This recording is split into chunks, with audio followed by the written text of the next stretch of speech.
নমস্কার। বাংলা গল্পভূমির একটা নতুন পর্বে আমার সকল শ্রোতা বন্ধুদের স্বাগত।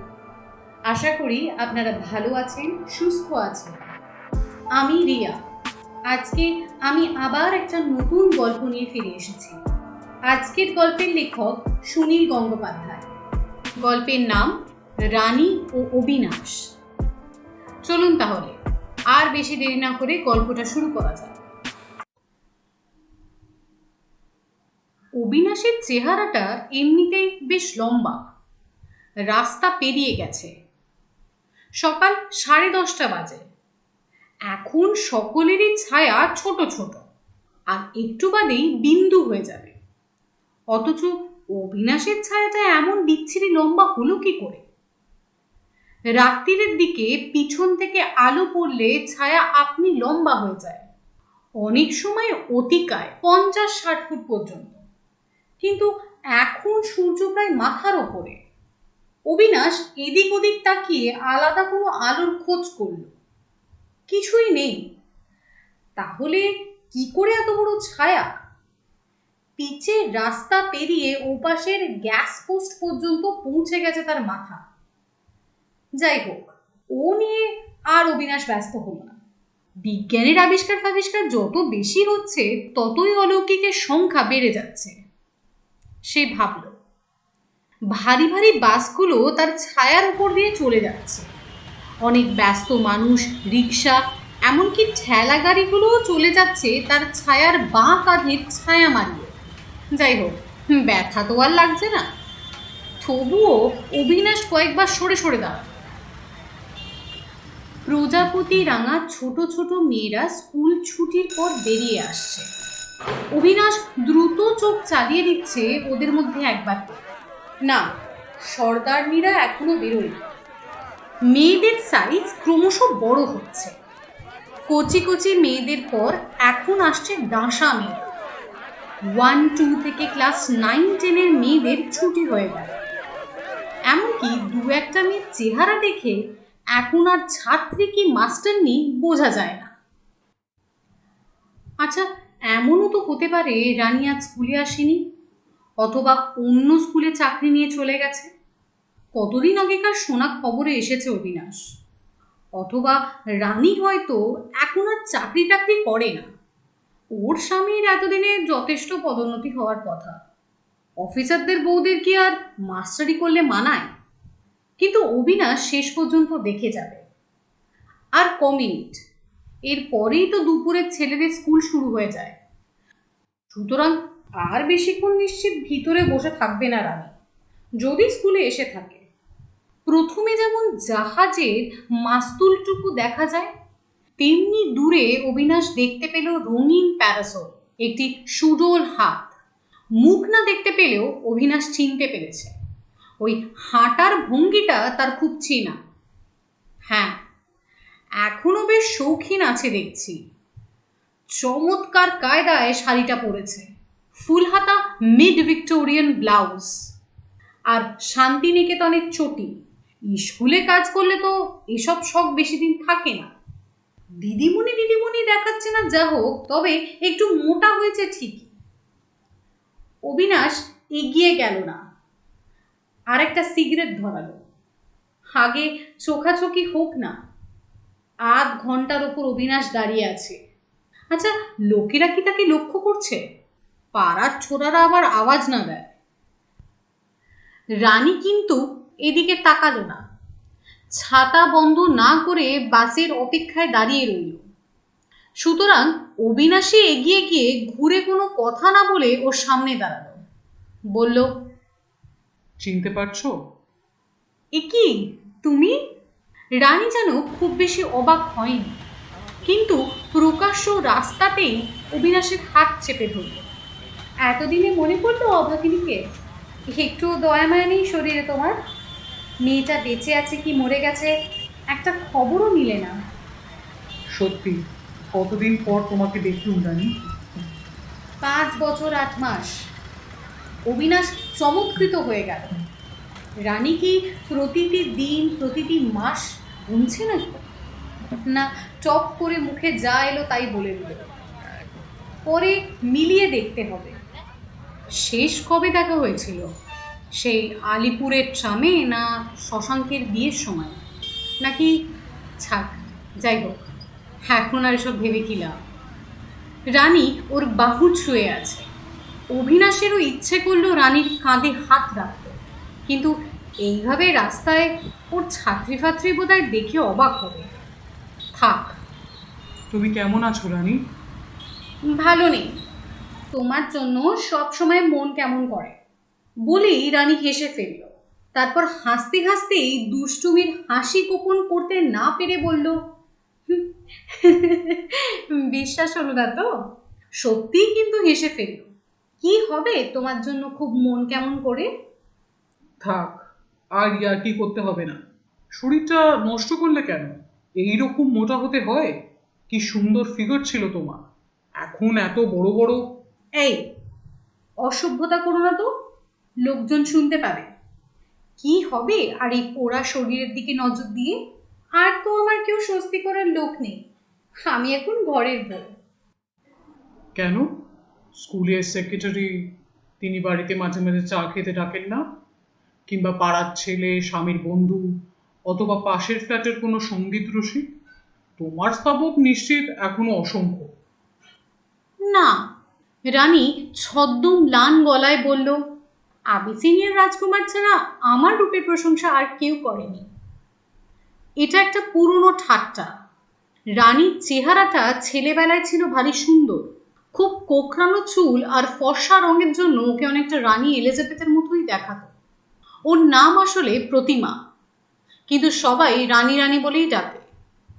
কিন্তু অবিনাশকে কোনো ক্রমেই রাজা বা রাজকুমার বলা যেত না ছোটবেলায়। ছেলেবেলা থেকেই ওর চেহারাটা চোঁয়াড়ে, কাঠখোট্টা, রং বেশ কালো। তাই রানী ওকে সান্ত্বনা দিয়ে বলতো, আহা, সব রাজকুমারী কি সুন্দর হবে নাকি? আফ্রিকার রাজকুমারীরা যত বড় রাজার ছেলেই হোক না কেন, কালো কুৎসিত তো হবে। তুমি আমার আবিসিনিয়ার রাজকুমার। রানী জিজ্ঞেস করলো, আচ্ছা, এখন কি চাকরি টাকরি করছো? কিচ্ছু না, বিদেশ গেছিলুম, ফিরে এসে আবার বেকার। ফিরলে কেন? আমি বিদেশ গেছিলুম, তুমি জানতে? জানতুম না, সব খবর রাখি। দেখা না হলে কি হয়? ফিরলে কেন এত তাড়াতাড়ি? তোমার জন্য মন কেমন করছিল। দুজনেই আবার হেসে উঠল অনেকক্ষণ। রানী বলল, জানো, আমার এখন 350-400 টাকার রোজগার। আমাকে বিয়ে করলে এখন তোমাকে বসিয়েই খাওয়াতো। কি, আমাকে বিয়ে না করার জন্য এখন তোমার অনুতাপ হয় না? মোটেই না, খুব বেঁচে গেছি।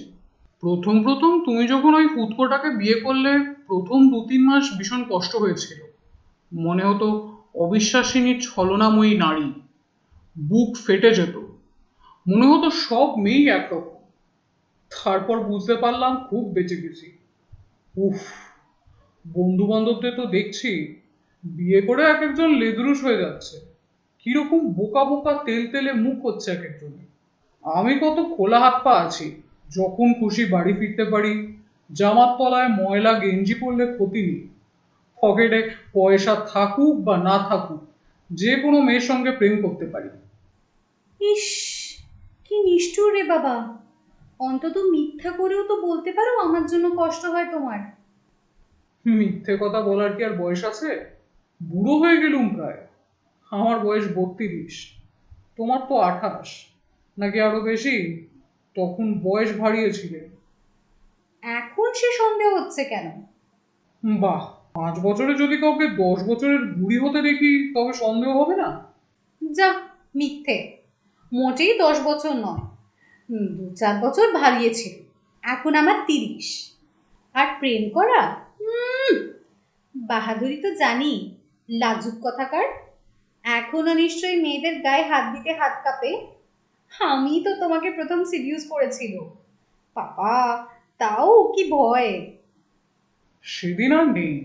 বিদেশে অন্তত শখানেক মেয়ের সঙ্গে প্রেম করেছি। ও হো হো হো, ওসব বীরত্ব আমার কাছে দেখাতে হবে না।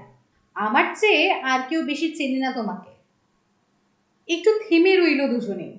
অবিনাশ রানীর সারা শরীরে চোখ ঘুরায়। রানী পাশ চোখে তা লক্ষ্য করে হাসে। সত্যিই বুড়ি হয়ে গেলুম।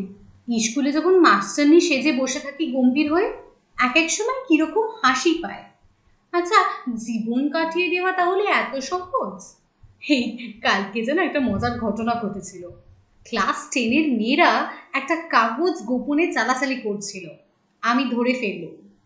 প্রেমপত্র। একজন লিখেছে, বাকিরা সেটা কপি করে নিচ্ছে।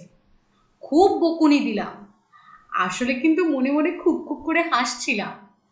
বেশ লিখেছে, আমারও কপি করে নিতে ইচ্ছে করছিল। এক জায়গায় কি লিখেছে জানো? তোমার জন্য আমার বুকের মধ্যে ব্যথা করে, যেন অসম্ভব জ্বর হয় আমার। কিরকম অসভ্য! আমাদের সময় আমরা লিখতাম হৃদয়, এখনকার মেয়েরা লেখে বুক। একটু দুঃখও হলো আমার, জানো। আমার তো আর কেউ নেই যাকে আমি প্রেমপত্র পাঠাতে পারবো। কেন? আমার ঠিকানা জানতে না? ইস, সব কম নয়। জানো, চিঠিতে একটা রবীন্দ্রনাথের কোটেশন পর্যন্ত দেয়নি। তার বদলে আধুনিক কবিতা লিখেছে। কি জানি, তোমারই হয়তো। কেন? আমার কবিতা চেনো না? পড়ো না বুঝি আজকাল? যা তার রাবিশ লিখছো তো এখন। কে পড়ে ওসব? তোমার স্কুলের দু একটা কোচি মেয়ের সঙ্গে আলাপ করে দাও না। এই শোনো, ফাজলামি করতে হবে না। আমি এখন বাড়ি যাই। রানী, তোমার সঙ্গে একটা দরকারি কথা ছিল। আর দরকারের কাজ নেই। ঢের বেলা হলো। তোমার সঙ্গে দাঁড়িয়ে দাঁড়িয়ে আড্ডা দিলে আমার বাড়িতে হাঁড়ি ঠেলবে কে? ও, এবার বুঝি রাগ হলো? না রে পাগলা, সত্যি বাড়ি যেতে হবে। 11টায় ঝি চলে যাবে। তারপর ছেলেটাকে ধরতে হবে না? দেখো খুকি, চালাকি করিস না। এতদিন পর দেখা হলো, অমনি বাড়ি আর বাড়ি। আচ্ছা, ঠিক আছে, আমিও তাহলে তোর সঙ্গে বাড়িতে যাই। অত খাতির নয়। আমার কর্তা ছুটি নিয়ে বাড়িতে আছে, দেবে গলা ধাক্কা। তবে চল, কোনো চায়ের দোকানে বসি। সত্যি বলছি, একটা খুব দরকারি কাজ আছে তোর সঙ্গে। আবার তুই তুকারি শুরু করেছিস? তুই তো প্রথম আরম্ভ করলি। আচ্ছা, তোর ছেলের নাম কি রেখেছিস? তোর নাম নয়, ভাবছি অবিনাশ নাম দিয়ে একটা বাচ্চা কুকুর পুষবো। সব সময় বুকে জড়িয়ে থাকবো। রানী, তোকে খুব জরুরি একটা কথা বলতে এসেছিল। কোনো দরকার নেই। সত্যি একটা বিশেষ কথা আছে। না অভি, কেন এসেছিস এতদিন পর? কেন ভেঙে চুরে দিতে এসেছিস? বেশ তো আছি সংসার পেতে। চাকরি করছি, স্বামী পুত্র নিয়ে ছেলেবেলার পুতুল খেলার মতো বউ বউ খেলছি। তুই চাস সব টান মেরে ফেলে দিই আবার? কিন্তু কিন্তু তুই তো আর আমার পাশে থাকবি না, সেটা তো আমি জানি। কেন এসেছিস আমার সর্বনাশ করতে? তুই যা। না রে, আমি এসেছি মাত্র একদিনের জন্য, শুধু একদিন। চল না, কোথাও গিয়ে একটু বসে কথা বলি। উপায় নেই যে, সবাই ব্যস্ত হয়ে খোঁজাখুঁজি শুরু করবে। এত দেরি করে তো কোনোদিনও ফিরি না। ওই যে, ওই বাসটায় উঠি এবার আমি। প্লিজ, একটুখানি দাঁড়া। আচ্ছা আচ্ছা, তুই মনে কর খুব ট্রাফিক জ্যাম, বাসে ওঠার কোনো রকম উপায় নেই, তাহলে কি করতিস? দেরিই তো হতো। তাহলে আমি হেঁটে যেতুম। আচ্ছা চল, হেঁটেই যাই। এইটুকু সময় তোকে একটা কথা বলি। এখনো শীত যায়নি, রোদ্দুরের তাত নেই। অবিনাশ এতক্ষণ লক্ষ্য করেনি যে রানী ওর ছায়ার ওপর দাঁড়িয়ে আছে। সূর্য এখন মাথার কাছে এসেছে। স্বাভাবিক এবং ছোট হয়ে গেছে অবিনাশের ছায়া। অবিনাশ ঘুরে এসে রানীর ছায়ার ওপর দাঁড়ালো। দাঁড়িয়ে বেশ আরাম পেল। রাস্তার লোকজন অনেক কমে গেছে। কোথাও পরের বাড়ি জলের দরের মতো নিলাম হচ্ছে। অধিকাংশ লোক সেইখানেই ছুটে যাচ্ছে। দুজন দুজনের ছায়া সরিয়ে হাঁটতে লাগলো।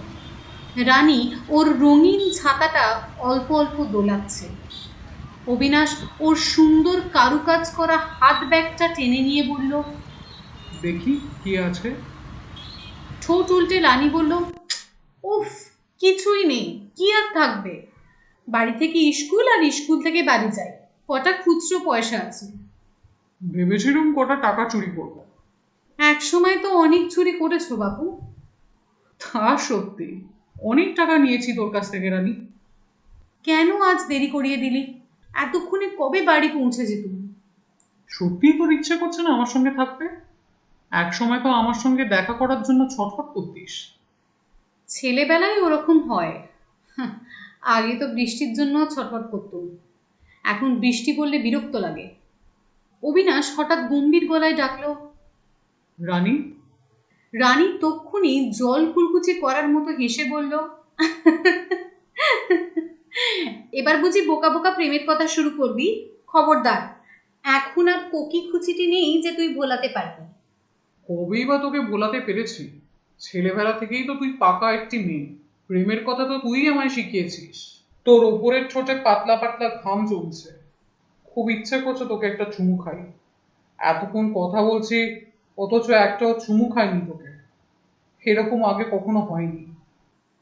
তবে আর কি, রাস্তার মধ্যেই শুরু করো, হাজারটা ক্যামেরার ছবি উঠুক। ওই জন্যই তো বলছিলাম কোথাও গিয়ে বসি। ইস, কোথাও বসলেও যেন দিতাম আর কি। এখন থেকে কোথাও বসলে আমরা বসবো টেবিলের দুপাশে। দেখিস না চেষ্টা করে। তোর স্বামী যখন থাকবে না, দুপুরে একদিন বাড়িতে গিয়ে হাজির হব। শাশুড়ি থাকে। থাকুক, শাশুড়ি যেদিন গঙ্গায় স্নান করতে যাবে আমি তককে তককে থাকবো। আমি দরজায় খিল দিয়ে থাকি, খুলবো না। কেন খুলবো? তুই আমার কে? আমি জলের পাইপ বেয়ে উঠবো। কেন? তুই আমার কে? আমি তোর সর্বস্ব। তুই তো বলতিস। ইস, কোথাকার সর্বস্তরে, দেখি মুখখানা। তুই আমাকে একেবারে গ্রাহ্যই করিস না রে রানী। আমি বিলেতে ঘুরে এলুম হাজার হোক, আমি এখন একটা বিলেত ফেরত। হ্যাঁ, ওই রকম বিলেত ফেরত গন্ডায় গন্ডায় রাস্তায় ঘুরছে। তুই আমাকে এতদিন পর বিলেত দেখিয়ে ইমপ্রেস করতে এসেছিস? কি অধঃপতন রে তোর! রাস্তা থেকে একদিন জোর করে ধরে নিয়ে যাব। চেষ্টা করে দেখিস, আমার গায়ে এখন অনেক জোর আছে। তাছাড়া এমন চেঁচাবো যে রাস্তায় হাজারটা লোক এসে গাঁটটা মেরে তোর মাথা ফাটিয়ে দেবে। বেশ হবে। ওসব লোকফোক আমায় দেখাসনি। আমি অবিনাশ মিত্তির, ছেলেবেলা থেকেই গুন্ডা। একটা গাড়ি নিয়ে এসে চলতি রাস্তা থেকে তোকে টেনে তুলে নিয়ে যাব। নিয়ে গিয়ে কি করবি? তোর পায়ের তলায় আমার মুখ ঘষবো। রানী হঠাৎ থেমে গিয়ে বলল, এক্ষুনি ঘষ না, এই যে দাঁড়িয়েছি, লোকে দেখুক না, লোকে দেখুক, কোনো ক্ষতি নেই। তারপর তোর মুখও ঘষবি আমার পায়ে। তার দরকার নেই, তোর ওই কুচ্ছিত পা জোড়া সবসময় রাখা আছে আমার বুকের মধ্যে। ও, রানী সান্যালও রোমান্টিক হতে জানে? সান্যাল নয়, রায়চৌধুরী এখন। পরস্ত্রী, সেটা মনে থাকে না বুঝি? বাবা, পরস্ত্রী! আয় না রানী, আমরা লুকিয়ে অবৈধ প্রেম করি। পরক্রিয়া প্রেম খুব ফার্স্ট ক্লাস জিনিস। অবৈধ প্রেমই যদি করব, তবে পুরনো প্রেমিকের সঙ্গে কেন করব? আমি বুঝি নতুন একজন জোগাড় করতে পারি না? করেছিস নাকি এর মধ্যে? অবিনাশ রানীর ছাতার একটা খোঁচা খেল। ছাতার ব্যাটের নিচে কাদা ছিল। অবিনাশের জামায় একটা গোল দাগ পড়ল। অবিনাশ যে সেই দাগটা তোলার বিন্দুমাত্র চেষ্টা না করে আরেকটা সিগারেট ধরালো, তাতেই খুশি ছড়িয়ে পড়ল রানীর মুখে। ঈশ্বরের রাজত্বে কে কিসে খুশি হয় ঠিক বোঝা যায় না। খুশি হয়ে রানী বলল, হ্যাঁ রে, আজকাল এত বেশি সিগারেট খাস কেন? তুই খাবি নাকি? আগে তো দু একটা খেয়েছিস। হ্যাঁ রে, আমি পরপুরুষের সঙ্গে দিনের বেলা সিগারেট ফুঁকতে ফুঁকতে রাস্তা দিয়ে যাই, তাহলে আর আমার বাকি থাকে কি? অবিনাশ একটু চুপ করে রইল। তাকিয়ে দেখলো ওদের ছায়াটা কোথায় অদৃশ্য হয়ে গেছে। এমন বিশ্রী রাস্তা, কোথাও একটা গাছ পর্যন্ত নেই যে ছায়া পড়বে। নিছক রোদ্দুর, কোনো মানে নেই। সিগারেটের জোর টান দিয়ে অবিনাশ বলল, সত্যি রানী, আমরা অনেক দূরে সরে গেছি। অথচ মাত্র 6-7 বছর। তোর মুখ থেকে পরপুরুষ শব্দটা কিরকম অদ্ভুত শোনালো। যেন একটা বিদেশি শব্দ। যেন যেন আমি একটা লৌহ মানব, হাতে তলোয়ার নিয়ে তোর পাশে দাঁড়িয়ে আছি। অথচ মনে হচ্ছে প্রত্যেক দিন সকালে তুই যখন কলেজ যেতিস। থাক, পুরনো কথা থাক। আমি ভালো আছি অবিনাশ। আমিও খুব ভালো আছি, বিশ্বাস কর। আমি কোনো দুঃখের কথা বলতে আসিনি। রাস্তাটা উঁচু হয়ে উঠে গেছে, ব্রিজের উপর দিয়ে হাঁটার পথ আছে। নিচে দিয়েও আছে একটা সরু কাঠের রাস্তা। ওরা নিচে দিয়েই গেল। রেলিং ধরে দাঁড়ালো দুজনে। নোংরা জলে অল্প স্রোত। অবিনাশ সিগারেটের টুকরোটা ফেললো জলে। ব্রিজের নিচে দিয়ে ভেসে গেল সে। রানী একেবারে জল ভালোবাসে না। অবিনাশ রানীকেই পৃথিবীর একমাত্র মেয়ে জানে যার জলের প্রতি বিন্দুমাত্র আসক্তি নেই। যেমন এক্ষুনি রানী ওই জলেই ফুটু ফেলে। রানী বলল, এইবার শুনি কি দরকারটা। কি এমন দরকার আমার কাছে? ইস, কত বেলা হয়ে গেল যে। অবিনাশ জানতো রানী এইবার এই কথাটাই বলবে, কিন্তু অবিনাশ দ্বিধা করছে। ঠিক কীরকমভাবে আরম্ভ করবে বুঝতে পারছে না। রানী ওর দিকে দুটো সম্পূর্ণ চোখ তুলে বলল, কি বল। তোকে একটা কথা বলবো রানী, তুই কিন্তু কিছু মনে করতে পারবি না। দূরে সরে গেলেও আমি তো তোর সেই অবিনাশী আছি। ও বাবা, অত ভনিতার দরকার কি? কি চাই বল না। রানী, তোর বুকে সেই তিলটা আছে এখনো? হ্যাঁ, ওর খুব একা একা লাগে, তাই পাশে আরেকটা নতুন তিল উঠেছে। যাকগে, বাজে কথা ছাড়। দরকারের কথাটা বলবি? কি চাইতে এসেছিস এতদিন পর? মুক্তি। সে আবার কি? তুইও আমাকে মুক্তি দিয়েছিস, আমিও তোকে দিয়েছি। বন্ধনটা আর কোথায়? সেরকম ঠিক নয়। তুই আমার শরীরকে মুক্তি দিসনি, আমার মন ছাড়া পেয়ে গেছে। কিন্তু রানী অবাক হয়ে চেয়ে রইল। এই প্রথম অবিনাশের একটা কথা সে বুঝতে পারল না। সেজন্যই বোধহয় অবিনাশের সারা মুখটা ও তন্ন তন্ন করে খুঁজল। কোনো সংকেত নেই। অবিনাশ আবার বলল, বেশ থেমে থেমে ঠান্ডা গলায় বলল, তোর কথা ভুলে যাওয়ার পর আমি বেশ কয়েকটা মেয়ের সংস্পর্শে এসেছি। আর মানে শুয়েছি কয়েকজনের সঙ্গে। কোথাও তৃপ্তি পাইনি ঠিক। কেন পাইনি জানিস?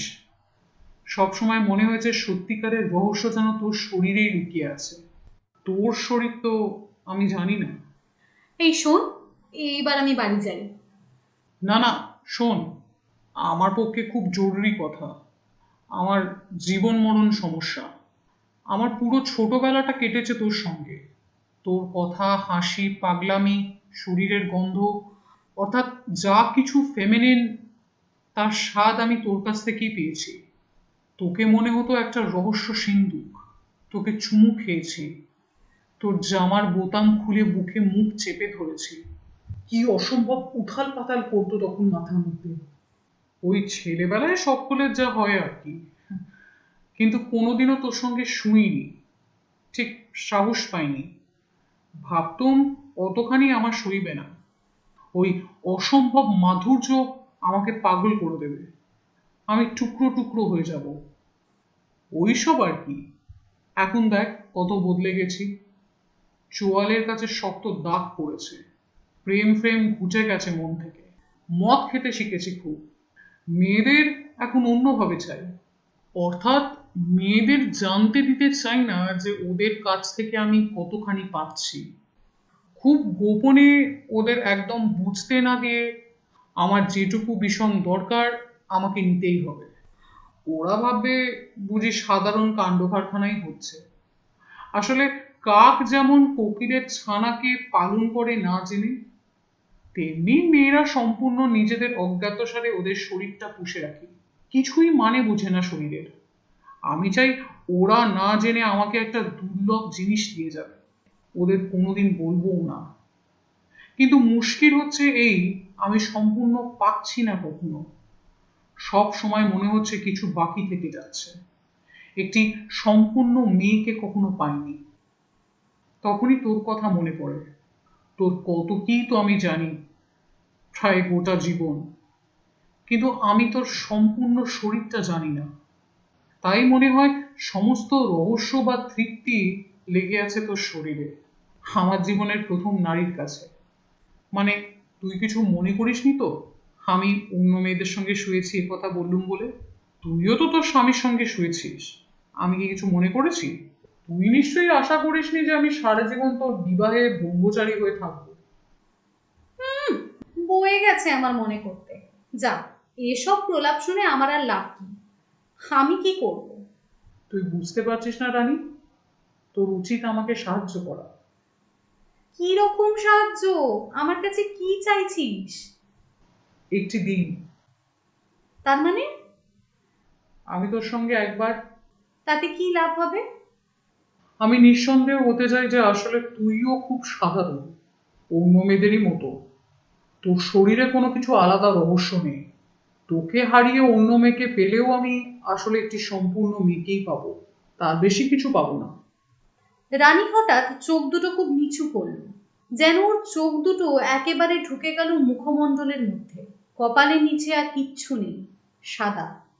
সেই রকম ভাবেই বলল, অসভ্য ইতর কথাকার। অবিনাশ বিস্ময়ে অবাক হয়ে গেল। একটু দ্বিধা করে আলতুভাবে রানীর কাঁধে হাত রেখে বলল, এ কি রানী, তুই রাগ করছিস?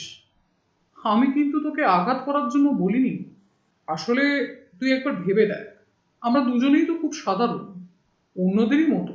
আমি শুধু নিঃসংশয় হতে চাই। রানী ফুঁসে উঠে বলল, না, আমি সাধারণ নই, আমি অসাধারণ। এটা তো ছেলে মানুষই। আমাদের তো এত বয়স হলো, এখন তো আমরা সব জানি। তোকে না পেলে আমি সবটুকু রহস্য পাবো না, সে কি সম্ভব নাকি? হ্যাঁ, তাই। তুই যেইখানেই যা, তৃপ্তি পাবি না। তোর প্রাণ একটা কৌটোয় পড়া ভ্রমরার মতো আমার কাছেই থাকবে। আমি তাকে মুক্তি দেব না। ওসব কিছু না রানী, জীবন অন্যরকম। মানুষ ভীষণ ভুলে যেতে পারে, অনেক বদলেও যেতে পারে। তুই একবার, তারপর আমার কি হবে? একজন মাত্র মানুষের কাছেও আমি অসাধারণ থাকবো না? হবি, তোকেও তো আমি সম্পূর্ণ পাইনি। একদিন পেয়ে যদি দেখি তুইও সাধারণ আমার স্বামীর মতো, তাহলে আমার জীবনে কি রইল? তোকে দেখলে এখনো আমার বুক কেঁপে ওঠে। আজ প্রথম দেখে বিষম রক্ত চলাৎ করে উঠল। যদি দেখি তুইও, তাহলে আমার এই চাকরি করা, স্বামী সংসার, ছেলে মানুষ করা সবই ব্যর্থ হয়ে যাবে না? আমার আর কি থাকবে তাহলে? আমার একটিও না দেখার স্বপ্ন থাকবে না? একজনের কাছে অন্তত রানী হয়ে আমি থাকবো না? আমার জীবনে থাকবে না একজন অদেখা রাজকুমার, আমার আবিসিনিয়ার রাজকুমার? না অভি, আমি সব কিছু জানতে চাই না। তুই তুই তুই দূর হয়ে যা। কিন্তু জানাই তো ভালো। নিশ্চিত হওয়ার মতো এমন তৃপ্তি আর নেই। জীবন শেষ করার আগে জেনে যেতে হবে জীবনে আমার কি কি প্রাপ্য ছিল। রহস্যের ভাবনায় কাটানো খুব কুৎসিত। তুই তুই তুই আর আমার সামনে আসবি না, কোনোদিনও না। সবচেয়ে ভালো হয় তুই যদি এক্ষুনি মরে যাস। তাহলে তাহলে তোকে জেনে ফেলার কোনো ভয় আর থাকবে না। তাহলেই তোকে আমি চিরকাল ভালোবাসতে পারবো। তুই ভুল করছিস, ওকে ভালোবাসা বলে না। কি দরকার ভালোবাসার? ভালোবাসা ছাড়াও জীবন খুব সুন্দর কেটে যেতে পারে। বড় কথা হলো জানা, যদি তোকে, আমি আমি তোকে আর সহ্য করতে পারছি না অবিনাশ। তুই আমার চোখের সামনে থেকে সরে যা। তোর চোখে আমি আবার সেই পাগলামো দেখতে পাচ্ছি। তোর জন্য আমার মায়া হয়। পাশ দিয়ে সমস্ত লোক হেঁটে যাচ্ছে, তারা কিছুই বুঝতে পারছে না এমন শান্তভাবে কথা বলছে রানী। কিন্তু ওর মুখের একটা সামান্য রেখা দেখেও বোঝা যায় ও দাঁড়িয়ে আছে ক্রুদ্ধা বাঘিনীর মতো। অবিনাশ সত্যি বুঝতে পারছে না হঠাৎ রানী কেন এমন রাগ করলো। রানীর ওপর ওর কত জোর ছিল, কত হুকুম করেছে এক সময়। ওর কথায় রানী একবার এক হাত চুল কেটে ফেলেছিল নিজের। কলেজের মাইনে টাকা দিয়ে দিয়েছিল অবিনাশকে। আজ একটা সামান্য কথায়। অবিনাশ বলল, আমি ঝোঁকের মাথায় বলছি না রানী, অনেক ভেবেচিন্তে এসেছি। আমরা দূরে সরে গেছি, কিন্তু আমাদের শারীরিক মুক্তি হয়নি। তোর সংসার আমি নষ্ট করতে চাই না মোটেই। আমাদের জীবন আলাদা হয়ে গেছে, আমরা দূরে দূরেই থাকবো, কিন্তু তার আগে, হঠাৎ অবিনাশ দেখলো রানী চলতে শুরু করেছে। পিছনে ফিরল না, যেন ও একাই চলে যাবে। কি ভেবে অবিনাশ ওকে ডাকতে গিয়েও ডাকলো না। মনে মনে আন্তরিকভাবে বিদায় জানালো রানীকে। ওখানে দাঁড়িয়ে ও আর একটা সিগারেট ধরালো। একা একা কিছু না ভেবে সিগারেট শেষ করল। সেইটুকু সময়ও ওর কিচ্ছু মনে পড়ল না। রানীর কথা তো নয়, সম্পূর্ণ সাদা মন। ও নিচের ময়লা জলের স্রোত দেখল। পকেটে হাত দিয়ে একবার খুচরো পয়সাগুলো গুনে দেখল। তারপর একটা ট্রামের টিকিট পাকিয়ে কান খুঁজোতে খুঁজোতে রানীর জন্য হঠাৎ ও খুব চিন্তিত হয়ে পড়ল। ভাবল, আমি কি রানীকে অপমান করলুম? আমি তো সেটা মোটেই চাইনি। আসলে যত বয়স বাড়ছে রানী ততই ছেলে মানুষ হয়ে যাচ্ছে। আবার বছর 5 বাদে রানীকে এই কথাটা বুঝিয়ে বলা যায় কিনা অবিনাশ পরে ভেবে দেখবে।